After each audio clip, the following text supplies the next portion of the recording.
Great. Uh, yeah. Can everyone see my screen? Yes, Yeah. yes. Okay. I will go to the beginning. So this is yeah. So today, let me also put this in presentation mode. Yeah. So today, what I will do is that basically, first up, thanks Marzi for inviting once again. This is also first time I'm taking a lecture like this in this kind of yeah educational setup. So yeah, bear with me, please. But at the same time, what I wanted to focus on today was a bit of data science from a practical perspective. That we have, data science has been around for a long time, right? Like, and then basically the idea is about how do you go from like notebooks to a production kind of a setting? Because we have been working in notebooks for a long time. We have been developing models. We have been doing analyses. We have been working on big data, all of these things. But then the real value, in my opinion, of data science comes when it is integrated with other systems, with other downstream systems. And basically, you can really see the output of your model or your analyses being used by other downstream applications or by your customers or so on and so forth. So with that in mind, I just decided that basically let's focus a bit also based on my previous experience on taking a POC to production, POC being proof of concept. And what are the things that we have to keep in mind for that? What are the considerations? And what I have tried to do is basically to add a couple of practical examples as well, so as to not go through just boring slides and just talking and talking, but to show a couple of practical examples of how we can apply these considerations, especially when we are thinking about putting something in production in practice. So just a bit about myself. I'm Anand. I'm currently a consultant at a GenAI consultant at Rabobank, and then previously with Marzi, I was a senior data scientist at ING. I have a master's in computational science from University of Amsterdam, Netherlands. But during my master's, I focused quite a bit on artificial intelligence, took a number of courses from there, and that's how I am in this field. Because in a former lifetime, I was I had a bachelor's in mechanical engineering, and yeah, one of my first 3 or 4 jobs were all in like vehicle assembly assembly line kind of so really on the shop floor kind of environment. It was an experience, but yeah, those days are long past. So what's on today's menu? We look briefly back at LLMs, the past 10 years or so, then basically some of the applications in the industry, and then basically just what are the considerations when we are planning for production. For the general rules, at any point, if you have a question, just feel free to ask me, and I'm happy to engage. That way also the flow is a bit more interactive and yeah. So how did we get here? Basically, the point is that data science and machine learning has been around forever, right? Like for 50 years or so, but the focus is really on the past 10, 12 years. Like this Gantt chart does not cover 2011 onwards, but that's when we had the AlexNet, right? On the Cypher data set, when the, I think it was Hinton's team, right? And they produced this CNN, which basically broke all the records, and that really ushered in the new era of deep learning revolution and all those kind of things. But then here the focus is a bit more on when it really started becoming a bit more mainstream. So when new frameworks started emerging, like for instance, you have TensorFlow, you had PyTorch, when really the first time DeepMind released AlphaGo, and then basically, yeah, the world was talking about it, that as if AGI is here. But then I see that every now and then you hear about AGI. But yeah, just a bit of a disclaimer, I'm not much of a hype person, so I don't buy into that too much. But then we had the early applications. We had the CNN breakthroughs, all the benchmarks being broken on the Cypher, on the, I mean, like MNIST was broken much earlier, but then Cypher happened, then more advanced data sets happened. Then you had like the voice assistants. Obviously, the Internet of Things revolution started at the same time with the integration to Siri and the Alexa. So massive advancements in speech to text and text to speech, all obviously preceded by developments in NLP, which again has been around for a long time, but then deep learning really had a major impact on NLP as well.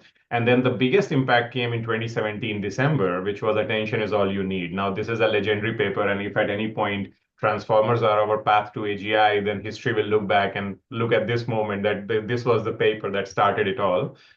So this was from Google Brain at back then. Now it's all merged in DeepMind, but then Vaswani et al. Brought this paper in, and the architecture on which all the modern large language models are based. I remember I was doing my master thesis at the time when this paper came. And back then we were still using like LSTM based sequence to sequence model because, like, for instance, machine translation was already something that was quite popular at that time. And then Google Translate already released, I think, in 2010 or even before. But then they moved from like the traditional n-gram or so based approach to a deep learning based approach using LSTMs. And then transformers came, and then LSTMs were still happening. I did my master thesis using LSTMs and RNNs in general. And then basically, yeah, after that, like today, nobody talks about those things. It's all transformers since.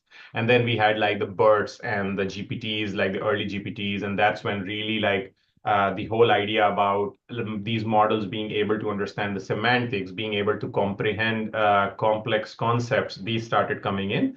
And then, yeah, we have around 2020, we had the releases of GPT-2, GPT-3. Hugging Face came in, which really democratized all the deep learning, because previously, yeah, we had to develop our own models. We had some models, pre-trained ones on TensorFlow Hub or on PyTorch Hub, but like really Hugging Face made it very, very democratic. Now everybody had access to a BERT-based model on top of which you can just fine-tune it a little bit to make your own customized named entity recognition model or like POS tagging model or anything, basically, your own flavor of translation. And then the pandemic hit. And then suddenly, like, yeah, this was continuing. There was some fundamental research happening, but now we know that during that pandemic time, what OpenAI was doing, because then suddenly they were releasing these Clip and DALL-E kind of these things. Imagen came in at around that time with all these prompt-based image generation kind of things. There was a couple of also chatbots, I remember. I forgot the names. The one from Meta. Then there was also one from Google based on the Palm model and all those kind of things. But then suddenly OpenAI comes in 2022 and with ChatGPT, and now everything else is history. So it's always like this whole timeline can be defined or distributed into a pre-ChatGPT and a post-ChatGPT era. And today, in the bulk of the talk, we'll be focusing in this post-GPT kind of an era, where we started with basically ChatGPT, but now it is much more further. You have far more options, and it just continues to evolve. So now, again, like LLMs have to be like you must have heard about a whole lot of things about prompt engineering, about chain of thoughts, about these new models. Of course, DeepSeek recently came out, and like these coding assistants and all of those things. So from a modeling perspective, we have advanced quite a bit. But with the advent of LLMs, a unique challenge also, of course, is that how do you derive the value from them? Because the models have been around for a long time. These are newer, much more powerful models, but they also come with an opportunity as well as a cost. And the opportunity being that you really can use them for a wide array of tasks and with much more ease. But at the same time, they are expensive, and integrating them in downstream application remains ever so challenging, if not more, but at least it is as equally challenging as it was before. So before going into anything, let's just focus on a couple of applications that I have had the privilege of working in the past, and then we will go into more production considerations. So there was this project which was like a RAG before RAG. Now, before jumping any further, I hope you all know, but just to do a bit of a brief recap, RAG is retrieval augmented generation. So basically, it's just nothing fancy, but a way of grounding the LLM into your own private data. Because, yeah, well, the LLM has been trained on the entire internet, but when you think about your company specific or your personal documents, they are your own. They are not accessible to the LLMs, and it can provide some generic info if you ask a question about something that is private to you, but based on the experiences of the entire human race. But at the same time, it will not be able to give you specific answers. It will not be able to provide citations. And that is what leads to hallucination, right? That basically it comes up with the answers when it doesn't know, because at the end of the day, what is an LLM? It's a sentence completer. It's a next token predictor. So it just predicts something in order to maximize the likelihood or to basically score higher on some metric like perplexity or something, but at the same time, it's not grounded in your information. So that's what RAG does. That basically it retrieves the all the information that is relevant to a query and then injects that also to the LLM along with the final prompt, your final question, and that's how the LLM is probably able to answer, or we hope that it is able to answer the questions related to your specific use case. So this was something that we did way before LLMs. Basically, this was a RAG before RAG. So in this, what we did was that basically we have PDFs, and of course, like OCR has always been a very interesting challenge for data science. So we did OCR to extract all this information, chunk them at a paragraph level. Then we all. Then is required, right? Sorry. A question? Okay, if no question. So yeah, so we extracted the paragraphs, vectorize them, index both the vectors, so the embeddings essentially, and the paragraphs onto an Elasticsearch index. And from there, in the inference time, what we did was, say somebody wanted some information about X or Y or Z, they put that, and based on a query-based matching, which we called a BM25 algorithm, it's very similar to, it's an advanced form of the term frequency inverse document frequency algorithm, which is one of the oldest algorithms in information retrieval. And based on that, basically, it retrieved the most relevant documents. And then the idea was that you can go inside that document and then do more fine-grained question answering, which was very specific to that particular document. So basically, the idea was you will ask a question, it will get embedded in the vector space, and then you had all the embeddings of all the paragraphs. So basically, you will do a cosine similarity match between this vector, the question vector, and the paragraph vector, and the most relevant ones were ranked higher. And then, of course, you could go and basically see whether you got the answer to your question. So this is essentially what RAG does today as well, with slightly lesser steps in between. And of course, the last step which we did, like the document retrieval and basically the question answering inside the document, is now more or less combined in one step. But this is what we did. And this is an example of basically how NLP can be applied in the industry, that basically where do you gain the value? And this is something that basically enterprises have been struggling with for a long time, something called a very simple thing like enterprise search. So sort of like a Google for your enterprise documents. It sounds so simple, but at the same time, it's a very, very challenging problem. And we have tried to tackle it with multiple ways, with knowledge graphs, with semantic search, and all these kind of things. And essentially with LLMs, now we are seeing that is where we go back to, essentially. So one of the first things that people are trying to solve in the enterprises using basically LLMs is enterprise search, because we will talk about it a bit more, but because LLMs are that much good at it, basically, that if you provide them with a lot of information, with a lot of documents, they are able to synthesize and retrieve information from within those contexts. So that we will cover a little bit in the next one, which is about the chatbots. And that is something that is all over the internet. Everybody is building a chatbot. Everybody is grounding it in in their data. Some people are just like complaining all the time that, oh, we have a chatbot, but it hallucinates, and so on and so forth.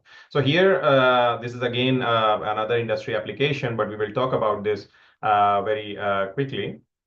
And also, I see that basically I did not get the GIF of this particular schematic. Otherwise, you would have had moving arrows and stuff. But I will update this slide before sharing that.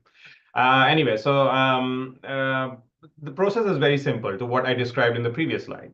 You had an ingestion stage where basically, all your documents, all your personal enterprise level data, it can be in various formats, right? It can be PDFs, Word documents, any kind of structured blobs, or structured data sets for that matter, like a SQL-based data set. They are all ingested, embedded in a vector space using embeddings which are far more expressive and far more advanced, and then persisted in a vector database. Now, this part has been around for a long time. The only change has been that the vector databases have improved in the post-LLM era, in the sense that basically now they support much faster retrieval, and as compared to before. Also, there are very, very, very many options. And then if you go to the cloud providers like your Google's, like so GCP or your Azure, they even provide their own specific databases for this, which basically come with many, many other fancy technologies like they can do a hybrid of keyword-based matching or a vector-based semantic retrieval, cosine similarity based, or they can also have they can learn basically new skills. Like at least specifically, if I talk about Azure AI search, then you can also during ingestion time teach it a skill to, I don't know, um, provide NER tagging to your documents as well while it is being indexed. So that can then be used at a later stage when we are at the inference stage. Um, is there a question in the meanwhile? Yeah, Anand, I posed a question, and that is, in what ways do you think using a knowledge graph compared to a vector database improves the accuracy of the RAG? Because now there is a lot of heat over knowledge graph these days, Yeah. a lot of noise. So Should I how, tackle? what do you think? I just want to know your opinion. Yeah, should I tackle this question now or like at the end? Because in the last Maybe slide, I at was the end. actually going to talk Yes, about graph rags. sure. Let's go until Yeah, the so end. then in the exact last slide, I will specifically talk about this. But let's talk about the quintessential, like the vector-based RAG at this moment, because that's the most common one, and it helps to build a bit of an understanding. So coming back to the project. So this part is like the first part is something that is very common. But then what interesting thing, and this is a very simple schematic. Now people are doing all sorts of things with regards to this indexing as well, that when they are indexing, there's a parent child indexing that basically you say index a full paragraph but then also a subset of the paragraph and these kind of things, hierarchical embeddings and so on and so forth, that there are embeddings or indexation happening at a document level, a section level, a paragraph level, and then a sentence level, and then you have much more fine-grained retrieval. So lots of advanced things are happening, but the overall main concept remains the same, that you need like an embedding or a vector representation of your text such that when a query comes in, you can retrieve the most relevant section or the most relevant sentence or the most relevant paragraph, and then inject that at the inference time to the LLM along with the query, so that the LLM can basically, and you give it a prompt that, oh, give me an answer to this question only based on the context provided, such that you can limit the LLM to basically hallucinate, but also to give you more precise answers. Because now suddenly the LLM has access to this personal or this your specific information previously, which it didn't have access to. And one of the good things that the modern LLMs, the one with huge context size, are able to do is that, well, while we are doing like the retrieval is a step which is outside of LLMs, right? We are embedding, but then we are retrieving before sending the final payload towards the LLM. So we are retrieving these chunks, and then along with the query, we are sending them to the LLM. But at the same time, even within those chunks, the LLMs have the capability to sort of re-rank and really identify which ones are the most relevant sections. How I can say this is because one of the earliest experiments that we did in industry with the LLMs with Palm-based models, which were not as powerful as the modern Gemini models, for instance, from Google, was that if you provided a context, say you provided the 5 most relevant chunks along with a query, it just summarized those 5 chunks into and combined it in a nice way to give a final answer. Now, obviously, that answer was grounded in your information. So it was based on the information that is personal to you. But at the same time, it was not the answer that we were looking for because it was a garbled mess. It was something that it was a bit of a Frankenstein's monster, right? That basically it was combined from all the chunks. But now that we see with the modern GPTs, the modern Geminis, and clouds and whatever, that basically they are able to really identify the most relevant chunks, let's just say, and then use those while also simultaneously discarding a chunk which is not that relevant. So they are not just simply summarizing anymore, but they are also being able to prioritize which information is relevant, which information is not. But in a chatbot, in this particular enterprise chatbot example, one of the important things was also, so what you see, the blue thing is in between. They are essentially in the schematic below, they are guardrails. So essentially, when you have the response, you can also give it out just like that. But when you move to a more privacy sensitive domain, such as medical or financial services or others, You want to be sure that the answer that you are giving out to your customers or your clients are also pre-vetted. They are not harmful. And we will talk about it a bit more later on also. But for now, what in this particular case, what was happening was that there were N guardrails, yeah, about multiple things, about covering multiple topics. Yeah, you don't want to give out information which contains, yeah, reference to very sensitive things. For instance, an example I can give you was just around that time the war had started in Ukraine, and then if, of course, if the information contained a lot of references to that, then we did not want to talk about it. Or if, for instance, there was a particular question, somebody was trying to jailbreak the system, let's just say, and they were really trying to force the chatbot into giving a response which was intentionally, say, racist or something, right? So how to catch that before giving the final response out? The important thing from a production perspective is not just because up until designing the guardrails, you are in the data science realm, right? Like you are designing prompts to do these kind of things. Of course, now there are off-the-shelf models that can do that. But the important thing when we are thinking about production, and I will talk about this a bit more in few slides, is that how to do this efficiently, because LLM calls are expensive. You're making a call to an API, it takes some time. And then you already have spent quite some time here in basically, getting the most relevant chunks and then basically chaining it to get the response. And then, of course, you by already here you have spent a considerable amount of time. But when we think about production systems, we are really talking about millisecond latency, right? Nanosecond latency. So the faster you serve, the better you are. And so when you implement these guardrails, which are also sometimes which are additional LLM prompts, then you are adding, you are like really just summing it up. So you have latency X, and then each one of them just sums up, and then basically you are responding in like 5 seconds, 10 seconds, 15 seconds.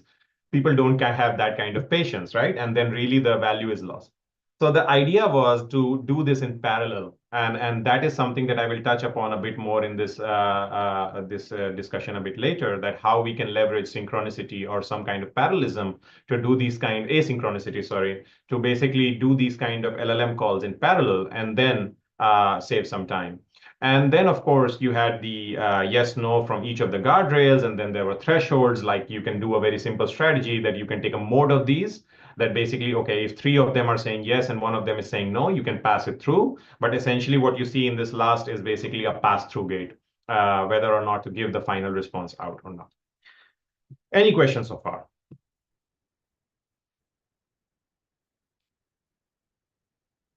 If not, then I move on to the next one, which is the meat of this presentation, which is the core of this presentation. This is something that I started focusing on quite a bit in the past 2 years or so. And yeah, this is something that I really like the idea of that. I buy into this way more than the hype of the LLMs. LLMs are cool. Deep learning in general is cool. These models are very powerful, but unless you derive some value out of them, unless you pass their output to a downstream system, which in turn can use it, or you can expose these outputs to a customer, I do not see the value inherently in these tools. It's like a hammer, right? Like a hammer is a fancy tool, but unless you use it to hammer a nail, it is sort of not that useful. So the road to production. Well, we have the modern ML life cycle. So let me go to the right of the slide before going to the left. Yeah, so of course, the proof of concept. This is something that data science is all about, right? So that is why I think that data science is a bit limited, because data science really stops at this first stage already, and the rest is all engineering. And that's why I like the term machine learning engineer a bit more than data scientist. Because when we talk about MLE or MLOps, we cover the whole thing, or at least with MLE, we cover 1 and 2. And with MLOps, we also cover 3. But with DS, we just cover the first. That's at least my interpretation of this profile. But when we look at DS, this is something that we have been familiar for a long time. We have our Jupyter notebooks, we have our Databricks environments, and so on and so forth. We have access to data. We get that out. We do a lot of experiments. We do a lot of exploratory data analysis. We do some rapid prototyping of models and stuff like that. We establish some, yeah, that, okay, our model or our analysis or something is doing this level of performance, accuracy, precision, whatnot, you know? So this is where we say that, and then we can at one point say that, hey, this is good enough. Now, If you look at some modern offerings from Databricks or Snowflake, they technically are also able to turn these notebooks into application themselves, right? That basically they can automate these notebooks. So whatever analysis that you did or model that you created in this notebook, they can hook it to some sort of retraining pipeline and all those kind of things. So that in itself is a product. Um, Personally, I'm not a big fan of these notebook environments, but at the same time, it is an option. It is possible to basically also go to full production using these notebooks because you can automate them today and all these analysis can be run and rerun. So all this reproducibility and scalability can be abstracted away by these platforms.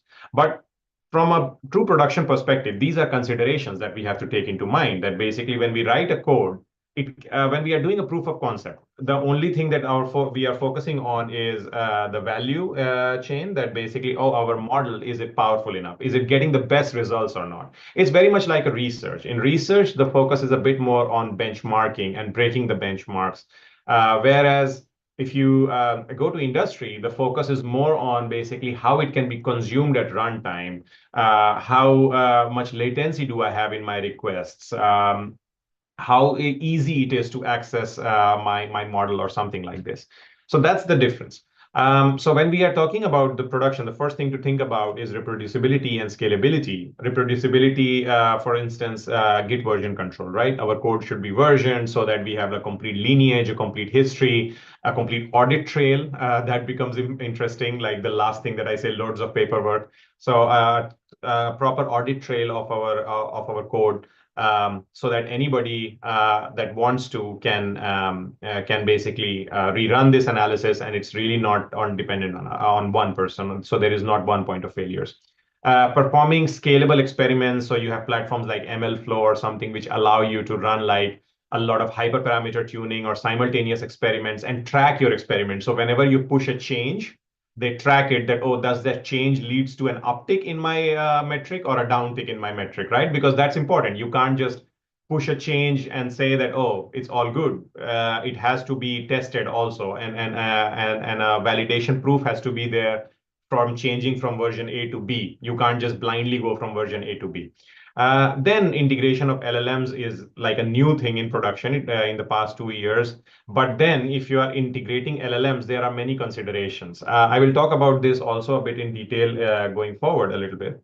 But if we think about LLMs, many people are using them directly using OpenAI endpoints and signing up for their API and paying something with their credit cards. But when you are talking about production systems in enterprises, many a times these LLMs are being consumed via the cloud. Like they have their own deployments on on Google or on Azure or on AWS.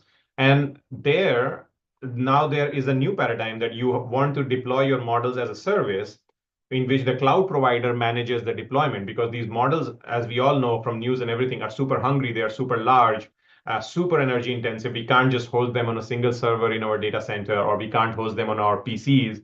So they need to be hosted. And then do you want to outsource that management to your cloud provider?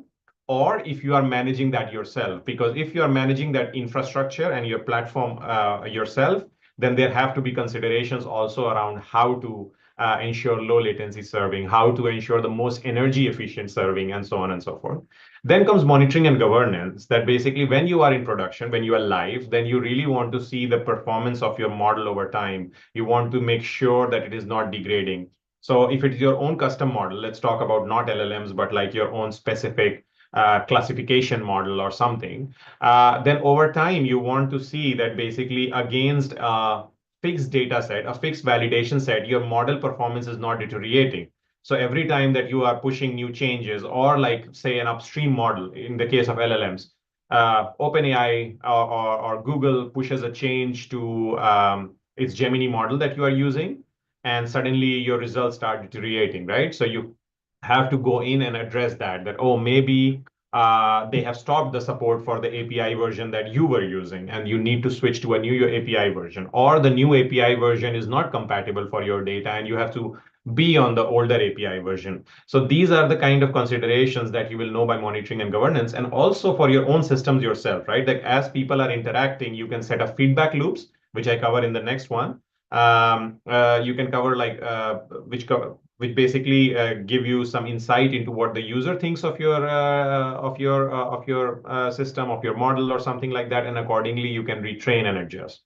And then comes the CI/CD for ML, which is a very important thing, which is automation. That basically every time that you are making new changes, you don't want to go and hand deploy it or upload it somewhere, right? You want to push your changes to a versioning system like GitHub or Azure DevOps, and you want a pipeline that takes care of everything. It runs all the tests. It pushes your final model artifact to wherever it has to be pushed, and your new model is ready for consumption. So that's where I have broken it down into a few considerations, which is like infrastructure, automation. Then you have the authentication and authorization, that basically who can use it, what are the permissions that they have, do they have the authorization to use your model or not, and how are they authenticating? So when they are accessing your system, how are you able to validate that the right person is using my system or my model, and not just some random person with the intention of causing harm? Monitoring and logging we spoke about, and then this one is very important because especially in enterprise, when you work on it, you have like loads and loads of paperwork, what we call ops, in the whole DevOps and machine learning operations system. I will pause and then we can go into a bit of interactivity. There's a question: what are the most important skills to learn in order to find a job as an ML engineer in the industry? Marzi, again, I will touch on this in the last slide. My last slide is again dedicated to this. Can I ask about the deployment of models? Deploying the models is one thing, but matching the transformations is another problem which may arise. How is it ensured that the input will be transformed into the necessary form?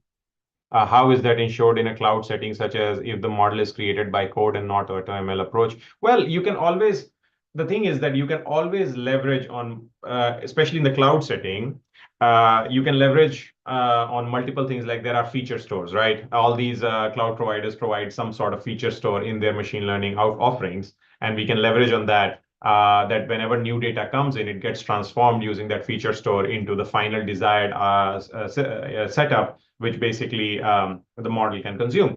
But at the same time, we don't even have to rely on them. Like I will give one particular use case. I will show it in 2-3 slides down, which basically takes your input data and transforms it into a consumable format. We can apply the same principles to any other kind of structured data as well. That one is about unstructured PDFs, but the same thing can be done for structured data as well. That as your new data comes in, as it is ingested into a database or onto a storage blob, there can be triggers configured which run a pipeline automated in the system, which basically run one step after the other, what we call a DAG, a directed acyclic graph, which can finally lead to your raw data being transformed into your final data, which then has to be consumed into the model.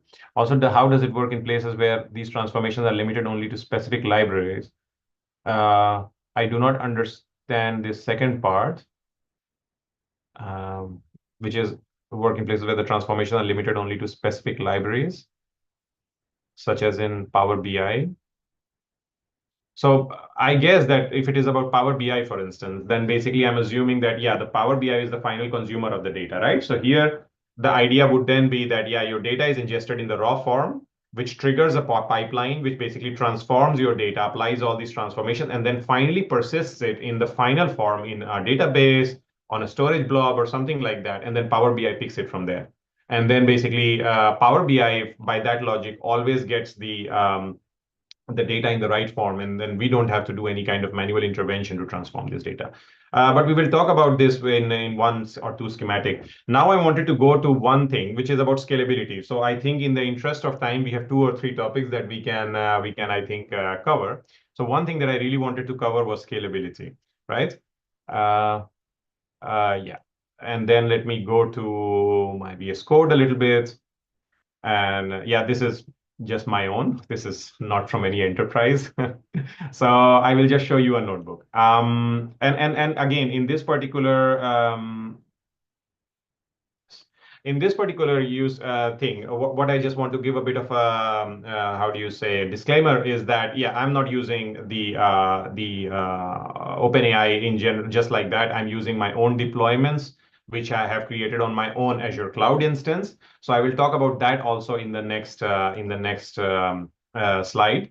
That how do you work with your own cloud? Because I think in the modern day, cloud knowledge is one of the most important things for any budding data scientist or MLE. You can't not have that, right? So I have my own OpenAI deployments there, and I'm using those. So let's see. And I hope that the gods of demo have mercy on me and the demo runs, because demos have a tendency of failing all the time. So here what I'm going to show you is basically scalability and how to employ that using asynchronicity when you are making your LLM calls. It's more important today as compared to previously, because previously you had these model artifacts which were then loaded in your memory, right? So if you remember, like if you had a bird, so then you had its weights and your everything persisted locally. And then at runtime, a Hugging Face or your PyTorch Lightning or whatever will load that into memory. And even in production, there were these ONNX files which will basically load those things into memory. And once it is loaded into memory, then the inference is really fast. But here it's not a memory or a compute based issue. Here you are sending a request and getting a response, sending a request and getting a response. So it's really not in your hands. That basically, and there is always a bit of a latency between this kind of an information exchange using REST or gRPC or whatever. So how do we work with that? Because right now, it will become very obvious in a few minutes. Yeah, you have to set a couple of environment variables. I mean, there are other ways of authentication, but right now I'm doing that. So what I'm doing is that I'm specifying I'm using the OpenAI library directly from OpenAI. And then I'm using two kinds of client. One is the Azure OpenAI and one is the async Azure OpenAI. Like I mentioned, my OpenAI instances are not directly from OpenAI, but from Azure. So I'm specifying one, which is like making a regular call one at a time, and the other one, which is doing a bit of an asynchronous processing. So making parallel requests, sort of, or asynchronous requests. So there is a bit of a finer difference between asynchronicity and parallelism, but without getting it, because that can take like 2, 5, 10 lectures, a full course on that, concurrency and parallelism. But like in a basic setting, like what asynchronicity does is that it does not wait for the previous request to complete before sending out the other request. Whereas what synchronicity does, like in this case, is that it will first send out a request, wait for it to be completed, then send out the next request, and then wait for it to be completed. And that is what we are defining. So we are defining two different kinds of clients. One is an asynchronous client, and one is a synchronous client to send requests to my OpenAI instance. And then there are a couple of basically helper files to basically enforce this asynchronicity. Because for asynchronicity, one thing that I want to draw your attention towards is that you have to use an async await kind of paradigm, which basically for people coming from, say, JavaScript backgrounds is something of a given. But for Python developers, it's still sometimes a newer concept, right? Especially in machine learning. So the asynchronicity is something that is very important. So where you have to follow the async await paradigm, that basically, yeah, you are awaiting a response, but at the same time sending another response without waiting for it to finish. Then my sync clients, and then I bring it all together. So I have taken a very simple start phrase called, what is it called? Write a tagline for an ice cream shop. Very simple. And I am just sending that. First, let's start sending that 5 times, right? And then see what is the impact. Or let me start even with one. That's even, so I am sending one request, and then let's see how much time it takes. So the first one, this one is the sync client. I send it, I got it in 0.95 seconds roughly, right? And then with the async clients, yeah, 0.66, not much of a difference, right? Now let's try to send 5 requests. The sync one took 2 seconds. This one took 1.5 seconds. Okay, 10.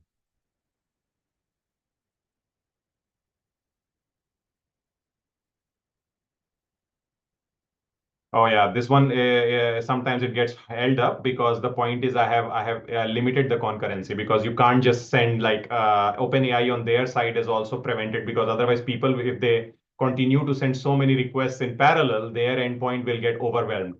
But right now, let me see, with 20, maybe my semaphores are too strict, and I need to increase my concurrency a little bit to see the real impact.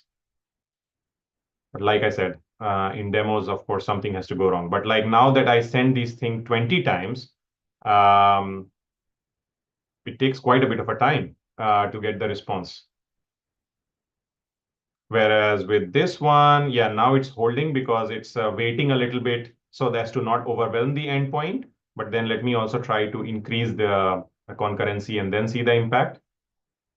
Because right now it just put the whole system to a sleep. So let me just reduce the sleep time also a little bit to 3. And then increase the concurrency limit to 20. And then we will see how much time. So it took, yeah, I mean, even with that lower concurrency limit, it took 10 seconds lower than the sync request. So it happened in 14 seconds. But now that I have increased the concurrency, it should happen even faster. See, this thing happened that basically, yeah, I have exceeded the rate limit. So these are important considerations as well, that basically if your rate limit is breached on the OpenAI side, then yeah, it throws an error. So I have to reduce the concurrency a little bit. Let me go with 15 maybe. And then if I try, see, with 15, I was able to get this down to 1.3 seconds as compared to 23 seconds here, right? So this is again a bit of a trick of the trade. And also, like, very honestly, it's my own private OpenAI deployment. So it's one of the cheapest deployment. It has very low rate limits. I think, yeah, 30,000 tokens per minute or something. But when you go to enterprise-based deployments, you have like 2 million token limits. So you can really play with higher concurrency limits as well. And what that means is that basically it is able to send my system is able to send like 20 parallel requests at the time instead of one by one. And you really see the impact. So that now we have 20 as a sample size. We really see like this going taking 23 seconds, but this one taking only 1.3 seconds. So this is a scalability consideration that basically we have to really take into account when we are talking about production or going to production. Uh, Anand, I have a question. What yeah, was the necessarily requirement for the softwares and libraries it was for just this? it's all native Python, Marzi. Okay. Yeah, this is all So native. there is for if they want the students want to do it, there is no necessarily library or software they need to. They only need this OpenAI one, which is pip install. Okay. Yeah, I'm using not even LangChain or something, but the basic Okay. OpenAI Python SDK. The rest, these are all coming pre-packaged with Python. This one is a TQDM library, again available on pip. Loguru is just for logging. It's really not Okay. necessary. It's just for producing some log messages. And these ones are my code, basically some helper code that I wrote for loading environment variables, loading configuration, Okay. measuring the time, and so on and so forth. But really, you can do it without this as well. So you don't need any fancy setup to experiment with this as well. The next one, though, will require a bit of a fancy setup. I will go to that one, which is which is about scalability in the era of LLMs infrastructure. I really want to talk about infrastructure very quickly.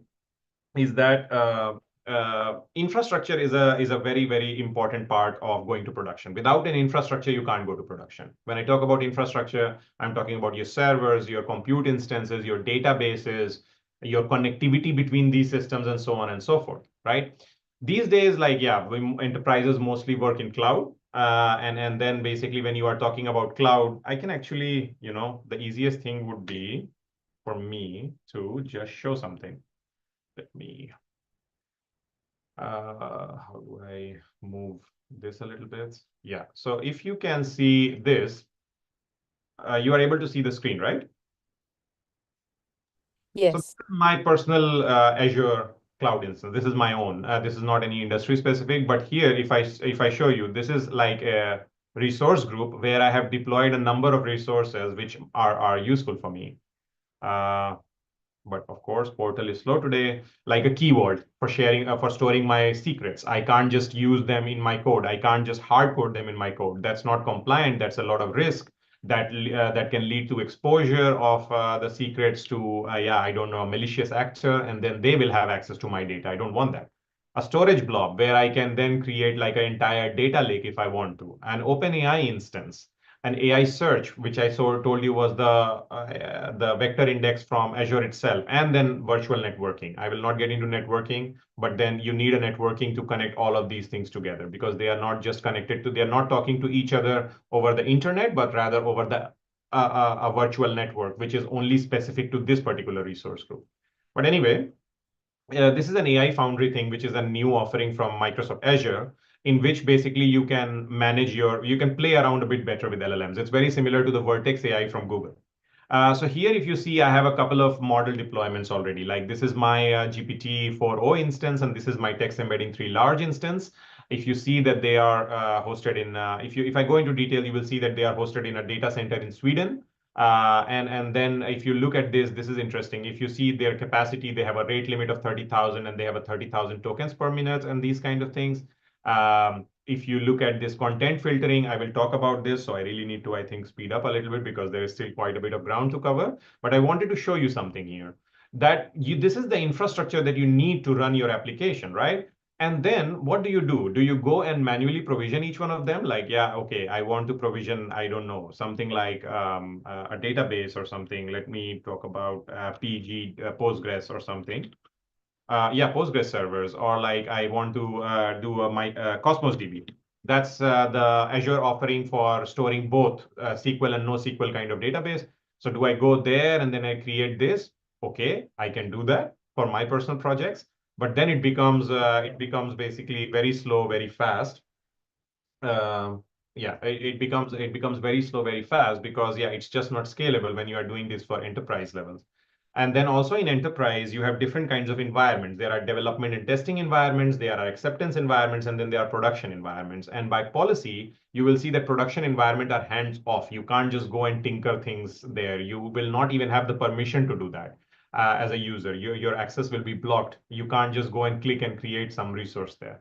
So for that, you need infrastructure as code. And that is an important thing that I wanted to show you. One tool for that is Terraform. I have included links for all of this in the slide, so you will be able to find it. But then essentially, Terraform is something that helps you provision these infrastructure on your cloud instance via code. So it basically looks at what you have there currently, what you are new thing that you are trying to deploy, just a minus of that, and deploys the new thing. So what I wanted to show you was something, this one. Basically, this is a 4.0 mini. I wanted to deploy a 4.0 mini here, right? I right now only have a GPT-4o, not a 4.0 mini, and I just want to deploy that. So if I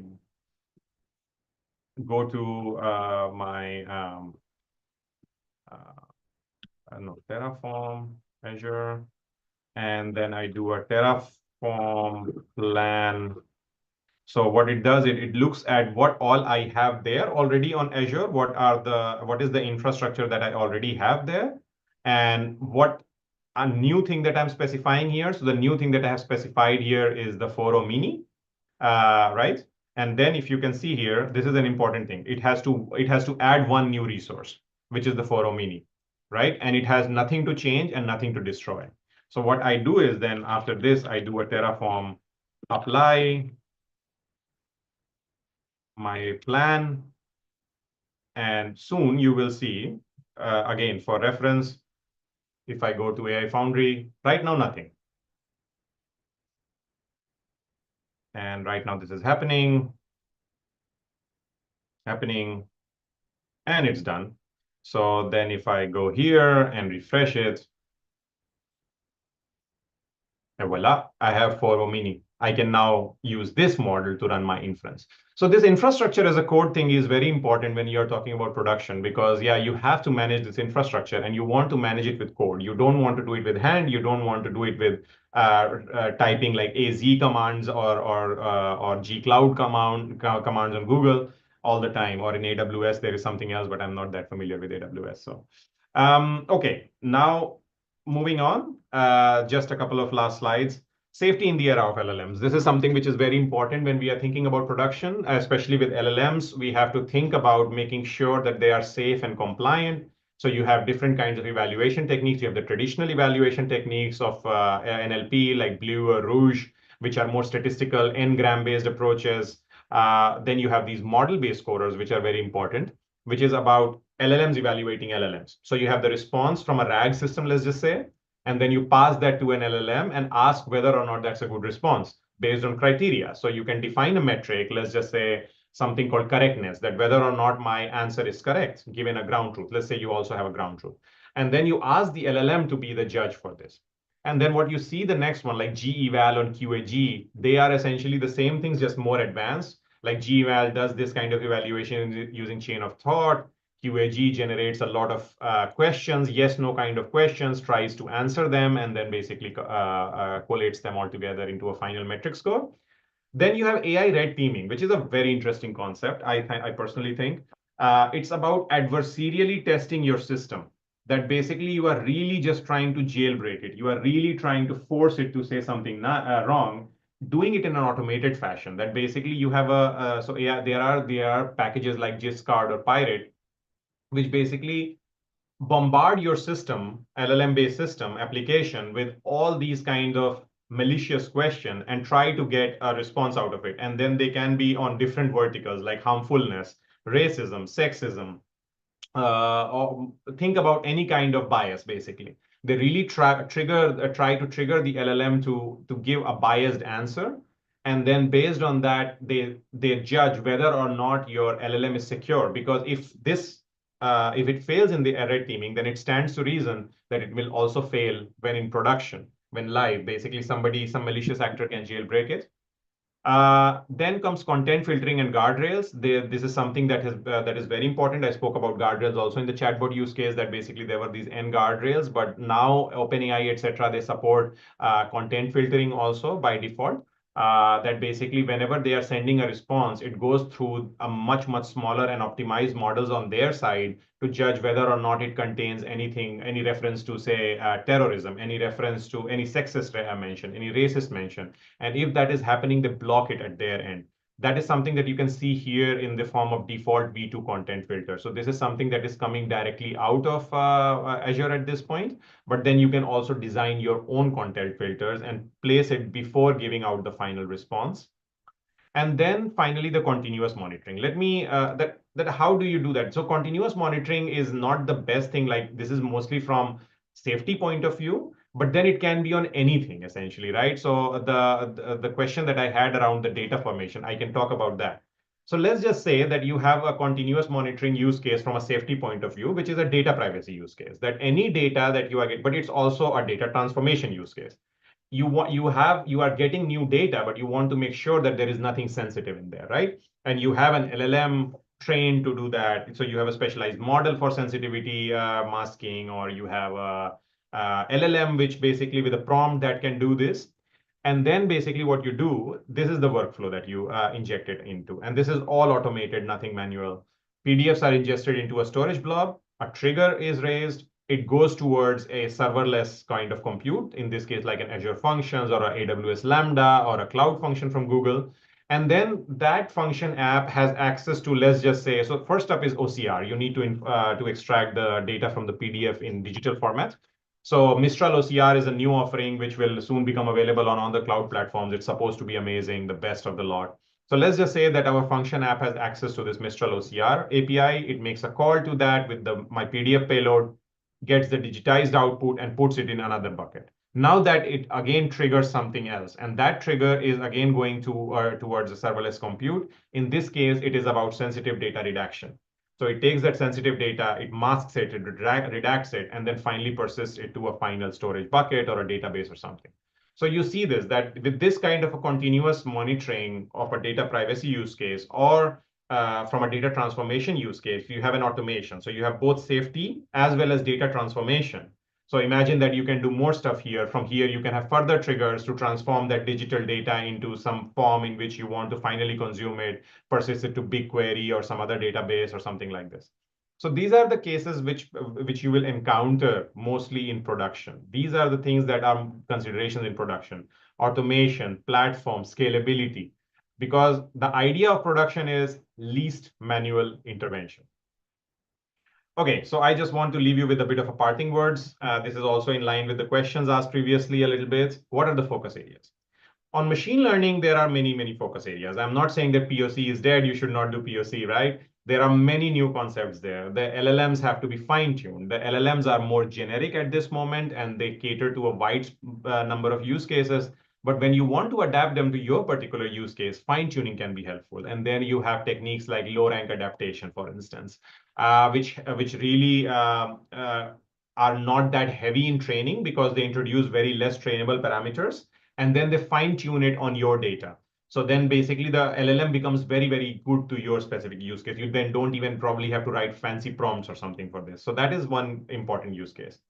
Agents are taking over. I have included a nice reference to this agents AI white paper from Google.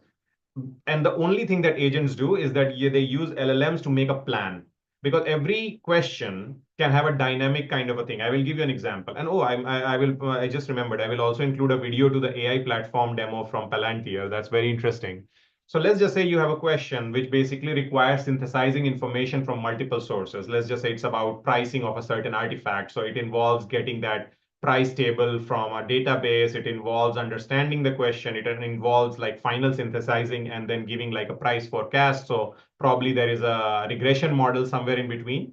And what the AI agent does is that basically it takes an LLM to chart out a plan that, given a question, these are the steps that I have to do, and this is the order in which I will execute. So first, what I will do is that I will reach to this database, I will get this information. Okay, then I will pass it to a feature store, clean this information. Then what I will do is that I will send it to a forecasting model. And then finally, I will send it to an LLM to generate a summary. So these are the steps. The LLM has come up with it, or the agent has come up with it. And then it finally, you don't have to do anything. All you have to do is, hey, what is the pricing forecast for so-and-so car in 2026? Voila. And you don't have to do anything, any modeling, whatever. So that's the power of agents. It really is about bringing different systems together.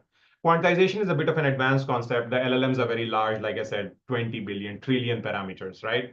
Why is that? Because the weights of these LLMs are represented in the FP32 notation. So they are floating point 32, which are very, very fine grained.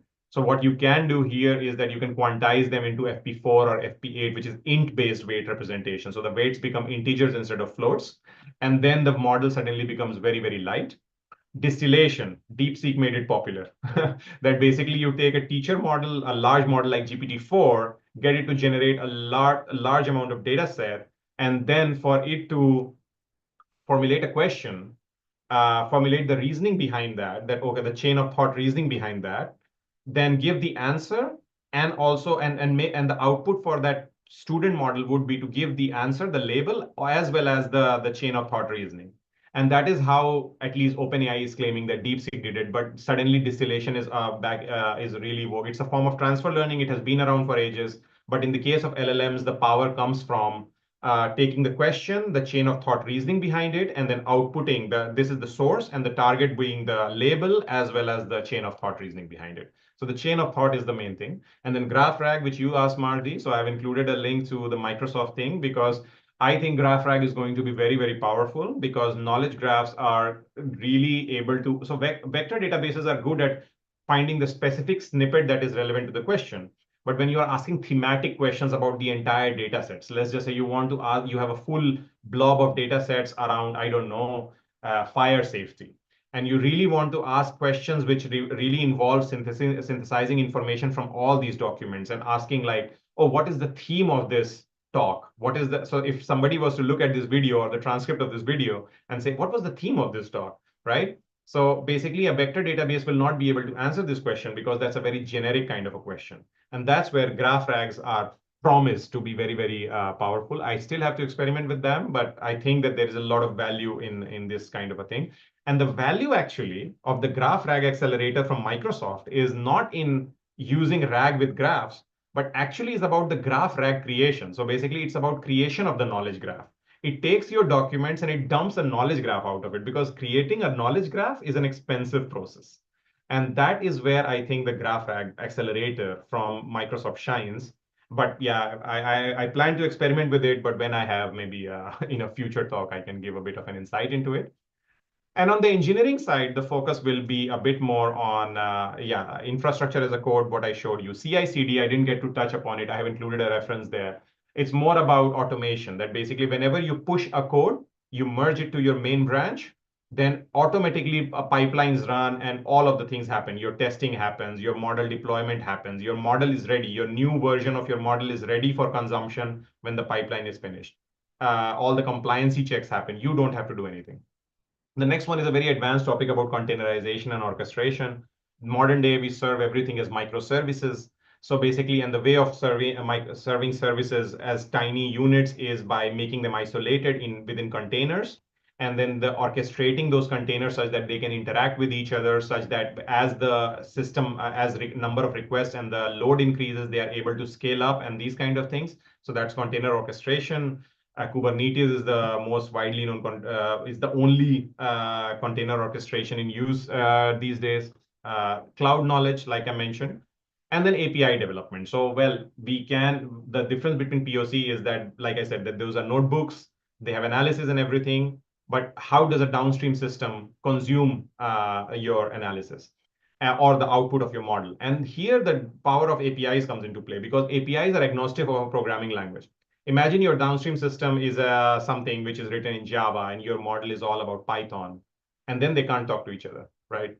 But imagine if these two services are Dockerized, so completely system isolated, and then there are API endpoints exposing both of them. So then they don't care about what language they're written in. All they care about is sending a JSON payload from the calling system, sending it to your system, and your system just accepts JSON because it understands JSON, processes it, gives an output, responds it back to the system. So then now these systems can talk to each other. But imagine if you were running them locally on your machine, parallel to each other, and then basically making like a Java code or a C++ SRC code talk to a Python one, and then it would be not that easy. So that's what API does. It basically really separates the concern, and that's something important. But in general, it's a very generic overview of APIs. If you have a front end and you want to talk to a backend, you need an API. If you have a front end that needs to talk to a database, you need APIs. We deal with APIs all the time. Even our Python libraries are APIs. So it's a more generic concept. Yeah, I had hoped to finish this a bit sooner. Unfortunately, I only have 10 more minutes and then I really have an appointment which I need to get to. So if you have any questions. Thank you, Anand. Hey, oh, do you have any good questions or any simple question from Anand? Feel free to ask. Else, you can also send them to me later. You can share my email and we can also, Yeah, if but there it are no would be questions. nice if you had some questions now as well, until we have Anand here.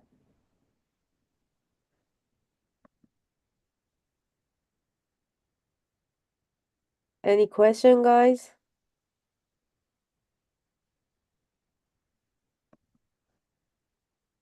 Okay, then.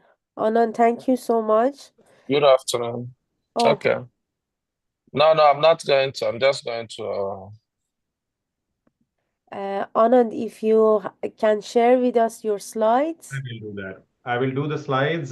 Basically, I can share the slides. Uh, And of course, I will update one or two references here and there. Like I said, that I will include for the agents, I will also include the AI platform demo from Palantir as a reference there. For the code, like the notebook, I can share. I have no worries there. But the only thing is that, yeah, there is one question which I will answer immediately. For the notebook, I can share, but then to make it work on your side, yeah, you will need OpenAI and all those kind of accesses. Basically, I have it configured on my side, but that's on my own cloud. So something that will have to be adapted. But I can nevertheless share it. Yeah, people can try to experiment with OpenAI deployments if they have access to, or Gemini or whatever. What's the difference between using RAG or Gemini's huge context window for enterprise application? Very good question and a nice one to sign off on. So thank you for that question. Well, Gemini has been pushing for this quite a bit. I also had a question with Google, and then they are saying, what is the need for RAG? Just pass us everything, and then we will do the answer. Well, what I mentioned before was these LLMs are really, really good at finding the relevant information from a big chunk of text, right? So you can pass it a full document and you can just retrieve the relevant part. We don't even have to do that in a vector database. That is true, absolutely true. And they have the context sizes to support this. But what is the consideration that we have to think about from production point of view is that how much overhead that is. Imagine every time that you have to upload a 500-page PDF document to the LLM. Think about the costs, because the number of tokens, you are like just using it to full capacity. So every time if you send like 1 million tokens to the LLM, your costs will explode. Your latency will explode, because the point is that many a time when it will be through an API, right? So when you are sending that, uploading that through a front end or whatever to the Gemini, I mean, of course you can do it like this, but I'm thinking from a production system point of view, that PDF will be ingested from somewhere, right? And then if it has massive size, let's just say it's a 500 MB document, uploading it through any portal will be challenging. Fine, we get through that barrier. Processing it and getting all that data out, challenging. And then let's just say that Gemini can also work with PDFs. You have to parse that. Then there comes the token part. And then with such a big amount of document, because the LLM internally is retrieving the relevant chunks and all that. And I know that they have optimized it, but even then it is latency, that it will take a lot of time to retrieve the relevant parts and then give you the answer. But for an enterprise perspective, the biggest thing in my opinion is the cost. The number of tokens, the more you increase the number of tokens, the more problematic it becomes. So unless I think Gemini comes up with like really low costing for this kind of thing, um, I think RAG is better, because RAG really extracts more relevant and smaller chunks and then passes it to the LLM. So from a latency perspective, from a redundancy perspective, that you are not sending a lot of redundant data to the LLM, and from a cost perspective, a RAG is a more efficient system, in my opinion. Thank you so much, Anand. I will share also your email with the students, so if they had any questions, Yeah, they will write to you. Feel free to also add Anand on LinkedIn if you want. I got a couple of. Yeah, yeah, I will share that as well. And thank you so much for accepting the call today.